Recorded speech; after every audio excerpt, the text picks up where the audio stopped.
அமெரிக்க அதிபர் Donald Trump கடந்த சில நாட்களாக உலக நாடுகள் மீது கடும் வரிகளை அறிவித்து வருகிறார். கடந்த வாரம் இந்தியா, சீனா, வங்கதேசம், இலங்கை உள்ளிட்ட நாடுகளுக்கு ரெசிப்ரோக்கல் வரி விதித்திருந்தார்.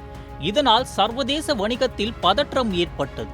ஆனால் சில நாட்களுக்கு பிறகு ட்ரம்ப் 90 நாட்களுக்கு இந்த வரிகளை நிறுத்தி வைப்பதாக அறிவித்தார்.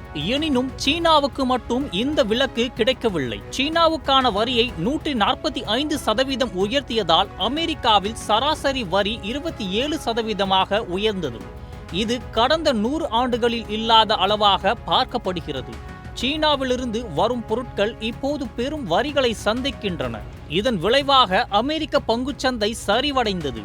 முதலீட்டாளர்கள் கடன் பத்திரங்களை விற்று தங்கத்தில் முதலீடு செய்து வருகின்றனர். இதனால் தங்கத்தின் விலை 3.5% உயர்ந்து 1 கிராம் தங்கம் இந்தியாவில் ரூபாய் 9671 ஆனது. இந்த மாற்றங்கள் 1930ஆம் ஆண்டு ஏற்பட்ட சிரமமான பொருளாதார சூழ்நிலையை நினைவூட்டுகின்றன.